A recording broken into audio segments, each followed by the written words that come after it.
Update muna nga tayo sa mundo ng basketball sa ating Gilas Pilipinas. China masakit ang pagkatalo kontra nga sa kamay ng South Korea. Samantalang si Japet Aguilar, sino ba talaga ang karapat-dapat na pumalit sa kanyang pwesto sa Gilas? Ngunit bago tayo magpatuloy, pakipindot naman ang like, subscribe at ang notification bell para updated ka sa susunod kong i-upload. Hindi nga inaasahang pangyayari para sa Team China na tinatawag na The Dragon of Asia at isa sa mga powerhouse pagdating sa FIBA Asia Cup. Hindi kasi nila inaasahang makakaharap nila ang underrated at ang underdog na South Korea na dihamak naman na mas malakas ang China kumpara dito sa South Korea dahil nga sa naging survey ng FIBA World Cup Asian Qualifiers ay number 3 ang China, samantalang number 7 lamang ang South Korea pagdating sa power rankings. Ngunit pagdating nga ng aktual na laban, tila ba'y nagkabaliktad ang pangyayari at ang naging powerhouse ay itong South Korea at tila ba'y humina ang kupunan ng China. Hindi kasi nila napaghandaan ang South Korea na alam nating lahat na deadly pagdating sa 3 points. Yun nga ang hindi inaasahan ng China, kaya naman ang nangyari, 0-2 sila sa FIBA World Cup Asian Qualifiers at hindi nga sila nakaporma sa lakas ng South Korea.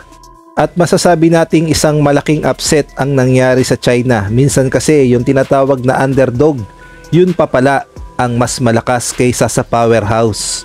Samantalang pinaiyak din ng Japan ang isa pa sa mga teritoryo na bansa ng China. Ito nga ang Chinese Taipei.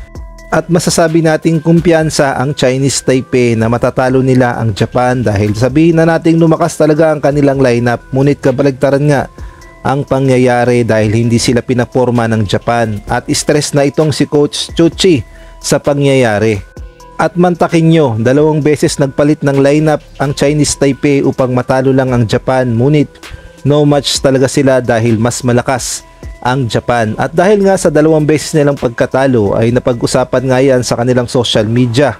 At dito nga sa mga comment section, yung mga Chinese Taipei ay mukhang sinisisi pa ang mga referee na mali daw ang tawag at napakabayas, kaya naman daw natalo ang kanilang national team sa kamay ng Japan. Hindi nga nila matanggap na 0-2 ang nangyari sa pagitan ng laban ng kanilang national team at Japan.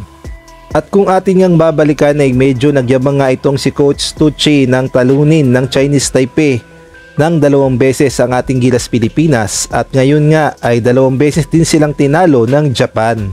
Samantalang sa ibang balita naman, sa pagre-retiro nga ni Japet Aguilar sa Gilas Pilipinas at since 2009 pa pala ay member na ng ating national team itong si Japet Aguilar at ngayon nga sa FIBA World Cup Asian Qualifiers ay tuluyan ng magre-retiro itong si Japet Aguilar. At alam naman natin yung mga papalit sa kanya ay yung big man din ng Gilas Pilipinas ngayon. Nandyan nga itong si QMB at gay na rin itong si AJ Edu. At pwede rin pumalit sa kanya ang next naturalized na si Benny Boatwright na may height na 6'10". At nandyan din ang isa pang big man na si Carl Tamayo. At syempre ang pinaka-center ng Gilas na si Kai Soto. Ngunit sobrang dami na atang big man o center ng Gilas at ang kailangan talaga natin yung mga legit shooter. Kaya naman marami ang nagsasuggest na dapat daw mga shooter at gay na rin mga athletic player ng Gilas dapat ang ipalit kay Japet Aguilar dahil yun ang mas kailangan natin. Yung mga tumitira sa labas at yung mga hindi takot pumasok at makipagbasagan ng muka sa loob. Ayun daw dapat ang mga bagong Gilas players na papalit kay Japet Aguilar.